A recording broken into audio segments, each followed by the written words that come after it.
నమస్తే, welcome to big TV. నేను మీ గౌతమి. అఘోరి అఘోరి అనే దానికన్నా శ్రీనివాస్ అండ్ ఎంతో ఉత్తమం. రీసెంట్గా నేను అసలు అఘోరిని లోక కళ్యాణం కోసం, అలాగే సనాతన ధర్మాన్ని కాపాడడానికి, గో సంరక్షణ కోసం నేను ఇక్కడికి వచ్చాను అని అయితే ఏదైతే చెప్తూ తిరిగిందో రోజు రోజుకి ఆమె నిజస్వరూపం ఏంటన్నది బయట పడుతూనే ఉంది. అయితే ఇప్పుడు రీసెంట్గా వర్షిణి అమ్మాయిని ఆమె తీసుకెళ్లడం కూడా జరిగింది. సాధన ఇప్పిస్తాను అని చెప్పి సాధన పేరుతోని ఆమెను తనతో నీలం అయిపోయింది, లేకపోతే నేను ఉండను అని చెప్పి ఇవాళ వాళ్ళ కుటుంబానికి దూరం చేసింది. అయితే అఘోరిని వాళ్ళు చాలా మంది ప్రశ్నిస్తున్నారు. ఇదేనా నువ్వు అన్న సనాతన ధర్మం, ఇదేనా నువ్వు చేస్తుంది అని చెప్పి కూడా చాలా మంది విమర్శిస్తున్న పరిస్థితి మనకు కనిపిస్తుంది. అయితే ఇప్పుడు ఇదే ఇష్యూ పైన మాట్లాడింది వాళ్ళ మనతో పాటు సోషల్ యాక్టివిస్ట్ మనోజ నామాల గారు ఉన్నారు. ఆవిడతో మాట్లాడి మరిన్ని విషయాలు తెలుసుకుందాం. నమస్తే మ్యామ్. నమస్తే గౌతమి. అఘోరి గత కొన్ని నెలలుగా మనం చూస్తూనే ఉన్నాం. ఎప్పటికప్పుడు స్టార్టింగ్ ఆమె సనాతన ధర్మం అనగానే అందరూ రెస్పెక్టబుల్గా ఉన్నారు. ఎందుకంటే అప్పుడు అదే టైంలో దేవాలయాలు ధ్వంసాలు కావచ్చు, ఓకే, వాటి గురించి మాట్లాడడానికి ఒక వ్యక్తి ఈ రోజు బయటకు వచ్చిందని చెప్పి జనాలు అందరూ కూడా ఆమె నమ్మారు. కానీ రోజు రోజుకి ఆమె చేస్తున్న కార్యక్రమాలు మనం చూస్తూ ఉంటే అసలు ఒక అఘోరి పేరు పెట్టుకొని వాళ్ళకి భంగం కలిగిస్తూ ఉంది. ఇవాళ ఈ అమ్మాయిని తీసుకెళ్ళిపోయింది. ఆ అమ్మాయి కూడా ఎంత తన యొక్క మత్తులో ఉందంటే, నేను అఘోరి అమ్మను వదిలి నేను రాను, నాకు తల్లిదండ్రులు కూడా వద్దు అని అంటుంది. సో ఏం చెప్తారు దీని గురించి?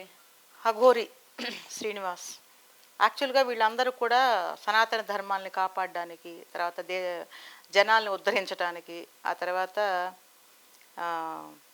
గో సంరక్షణ ఇవన్నీ కూడా చేయాల్సినటువంటి, అంటే బంధాలకి అనుబంధాలకి మేము చాలా దూరం, అసలు మాకు వీటితో సంబంధం లేదు, మాకు ప్రజల్ని కాపాడటమే మా యొక్క ముఖ్య ఆశయం అంటూ తిరిగేటువంటి అఘోరీలు అసలు ఇక్కడ ఉండకూడదు. వాళ్ళు ఎక్కడో అండమాన్ నికోబార్ దీవుల్లో అక్కడెక్కడో ఉండాలి, దూరంలో హిమాలయాల్లో ఎక్కడో తపస్సు చేసుకుంటా ఉండాల్సిన వాళ్ళు మనుషుల మధ్యకి రావడమే తప్పు. సరే వచ్చారు, ఇబ్బంది ఏం లేదు. కాకపోతే దేవాలయాలు మొన్న ఏదో కూలిపోయినాయని, ఏదో వాళ్ళు ఏదో ఉద్ధరిస్తారు, మన నలుగురిలోకి వచ్చారు అని మనం అనుకుంటున్నాము. వాళ్ళని గౌరవించారు అందరూను. సో గౌరవం కాస్త ఏమవుతుందంటే రాను రాను మనుషులతో ఇంటరాక్షన్ మొదలుపెట్టి ఇళ్లల్లోకి జొరబడారు. ఇప్పుడు ఏమైంది, వాళ్ళు ఒక ఇంట్లోకి వెళ్ళడం వల్ల ఇన్ఫ్లుయెన్స్ అయిపోయింది. వర్షిణిని ఏ విధంగా ఇన్ఫ్లుయెన్స్ చేశారో మనకైతే తెలియదు. ఎందుకంటే ఎవరసలు ఇవాళ రేపు ఎలా ఉన్నారంటేనమ్మా, ప్రలోభాలకు లొంగిపోతున్నారు, మాటలకు పడిపోతున్నారు, ప్రేమ దోమ అంటూ ఎమ్మటి పడుతున్నారు. అలాంటి పరిస్థితిలో ఈ వర్షిణిని వల్ల వేసుకోవడము, ఆమె ఎంట వెళ్ళిపోవడం. ఎందుకంటే అదేమంటే మైనర్స్కి ఇప్పుడు పూర్తి హక్కులు వచ్చేసినాయి కదా. బాంబే హైకోర్టులో డిక్లేర్ చేశారు మైనర్స్ ఏమైనా చేసుకోవచ్చు, ఎంజాయ్ చేయొచ్చు, తిరగచ్చు అని. అది బేస్ చేసుకొని తల్లిదండ్రులకి వ్యతిరేకంగా పిల్లలు మాట్లాడి ఇలాంటి అఘోరీల ఇన్ఫ్లుయెన్స్లో పడిపోయి అది వాళ్ళ జీవితాలు నాశనం చేసుకోవడం ఎంతవరకు కరెక్ట్? సో నేనేమంటానంటే ప్రతి ఒక్కరిని గుడ్డిగా నమ్మేస్తారమ్మా. 4 విభూతులు పెట్టుకొని కొంచెం ఏదైనా ఒక చేతిలో ఒక చిన్న గిన్నె పట్టుకొని రాగానే దేవుడు అని నమ్మటము, వాళ్ళకి దండాలు పెట్టేయడం, వాళ్ళకి పూజలు చేయడము, వాళ్ళు ఏదో గాలిలో చెప్పినట్టుగా ఇదిగమ్మా ఇవాళ మీ ఇంట్లో ఈ మంచి కార్యం జరుగుద్ది అనగానే ఏదో కార్యం జరిగితే దానికి దీన్ని అన్వయించుకోవడము. మనుషుల్ని నమ్మడం తగ్గించుకోవాలి. ఎందుకంటే ప్రతి ఒక్కరికి ఎవరికి తగ్గ వాళ్ళ శక్తి, వాళ్ళకి జ్ఞానము భగవంతుడు ఇస్తాడమ్మా. తన శక్తిని తను నమ్ముకున్నోడే పైకొస్తాడు. ఎదుటివాడి మాటలకి లొంగటము, ఈ జాతకాలు చెప్పే వాళ్ళని నమ్మటము. ఇప్పుడు జాతకాలు చెప్తారమ్మా నీ భవిష్యత్తు ఇలా ఉండబోతుందని, వాళ్ళ భవిష్యత్తు అంటే వాళ్ళకి తెలుసా అసలు? ఇప్పుడు నేను ఏమంటున్నానంటే నీకు ఈ సంవత్సరం పెళ్ళి అవుద్దని గాలిలో చెప్తాడు. అదేదో పెళ్ళి అయిందనుకో, చెప్పానా నేను నీకు పెళ్ళి అయిందని అంటాడు. ఇదిగో నువ్వు మినిస్టర్ అవుతావు. అలా కొంతమంది చెప్పిన వాళ్ళు ఎక్కడ అయ్యారు మినిస్టర్లు? కాల. అర్థమైందా మీకు? సో ఇవన్నీ కూడా మనుషుల్ని మెప్పించడానికి మాట్లాడేటువంటి మోసపూరితమైన మాటలు. ఇప్పుడు అఘోరి గురించి అంతకుముందు కూడా మనం చాలా వీడియోలు చేసాము. ఎందుకు ఆమెను బాధ పెట్టడము, ఆమె వెనకాతలు ఎందుకు పడుతున్నారు, అయ్యో ఆమె ఇంత మంచిది అంత మంచిది అని ఒక వీడియోలో మనం మాట్లాడుకున్నాం. కానీ ఈరోజు అఘోరి చేసిన పని ఏంటి? సో యాక్చువల్గా అఘోరి అంటే ట్రాన్స్జెండర్, వాళ్ళు అటు కాదు ఇటు కాదు. అలాంటి వాళ్ళని కూడా ఆ మధ్య ఒక అఘోరిని చంపారు, ఒక ట్రాన్స్జెండర్ని చంపి ముక్కలు చేశారని పెద్ద ప్రాబ్లం అయింది. సో ఇలాంటి పనులు చేసి ఎవరికైనా ఇలాంటి కక్ష మనసులో పడుతుంది కదా. ఈ అఘోరి ఇప్పుడు కుటుంబంలోనే విచ్ఛిన్నం చేసింది. ఇంకా అలానే చాలా మంది పిల్లల్ని తీసుకెళ్ళిపోయే అవకాశం ఉంది కదా. ఒకళ్ళని చూసి ఒకళ్ళు ఇన్ఫ్లుయెన్స్ అవకాశం ఉంది కదా. సో ఇలాంటి పనులు చేసేవాళ్ళు దేవతలు ఎలా అవుతారు, దేవుళ్ళు ఎలా అవుతారు?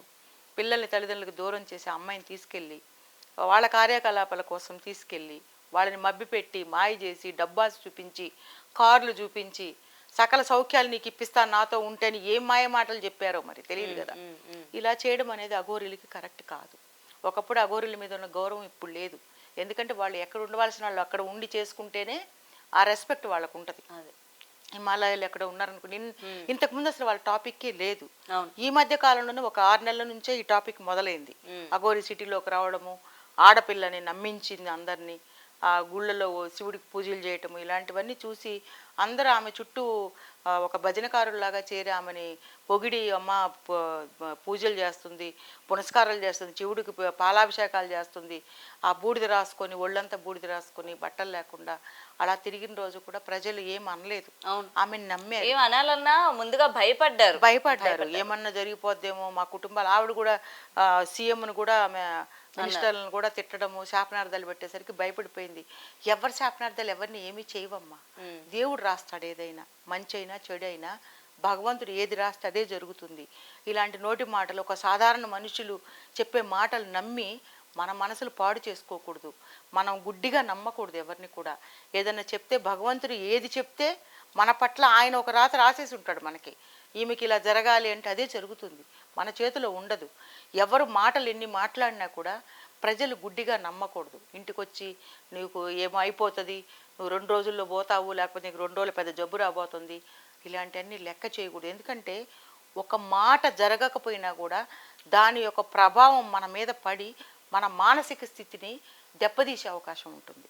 సో మనం ఎప్పుడు కూడా ఇతరుల మాట, ఇతర శాపాలు పట్టించుకోకూడదు. మనకు నచ్చిన విధానంలో మనం వెళ్ళిపోవాలి. ఇప్పుడు అఘోరి చూడండి, ఆమెను ఎంత నమ్మారో ఈరోజు ఒక అమ్మాయిని తీసుకెళ్ళిపోయింది.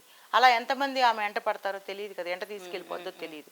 అవన్నీ కూడా ఆమె అమ్మాయి కూడా బీటెక్ చదివింది, ఆ మాత్రం కూడా జ్ఞానం లేకుండా పోయింది. అసలు మనం ఎవరితో ఉండాలి, ఎవరితో ఉండకూడదు, ఆమెతో వెళ్తే ఏంటి, ఏది చేసినా సరే నేను ఇంకా సాధనలోకి వెళ్ళిపోతాను, నేను ఇంకా లోక కళ్యాణం కోసమే నేను ఇంకా అఘోరి అమ్మతో ఉంటాను, ఈ మాటలు మాట్లాడుతుంది. ఇంకా అంటే ఇన్ఫ్లుయెన్స్ చేసేసింది. ఇప్పుడు కొంతమంది, నేను అంటే వాళ్ళని అనకూడదు చెప్తున్నాను, మామూలుగా బ్రహ్మకుమారీస్ ఉంటారు, వాళ్ళు శాంతిగా ఎలా ఉండాలి, ఇలా నిశ్శబ్దంగా ఎలా బ్రతకాలి, ఇవన్నీ వింటే మనుషులు ఇన్ఫ్లుయెన్స్ అయిపోతారు, ప్రభావితం అవుతారు. ప్రభావితం అయ్యి అటువైపు లొంగిపోవడానికి అవకాశం చాలా ఉంది. కాబట్టి అలాంటి ప్రలోభాలకు లొంగకుండా మనకు నచ్చిన దారిలో మనం బ్రతకడం అనేది చాలా ఇంపార్టెంట్. ఇతరులకి ఎవరికి భయపడాల్సిన, విభూతి పెట్టుకొని వచ్చిన వాళ్ళకి ఎవరికి మనం భయపడాల్సిన అవసరం లేదు. మనకు నచ్చిన దారిలో మనం వెళ్ళాలి. ఇలాంటివన్నీ ప్రలోభాలు పెట్టి అఘోరీలే కాదు, ఎంతోమంది మంత్రాలు, తంత్రాలు, మాయలు అని చెప్పి వస్తారు. అలాంటివి లేవు, అలాంటివి నమ్మకూడదు. మనం ఇంకా సైన్స్ని నమ్మాలి ఎప్పుడైనా సరే. Science is always 100% correct. మిగిలినవన్నీ కూడా మనం నమ్మకూడదు. చదువుకున్నాము అనే దానికి మనకు ఒక సార్థకత మనం చూపించాలి.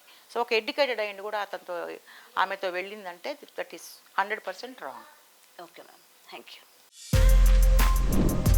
For more videos like this, subscribe Big TV channel.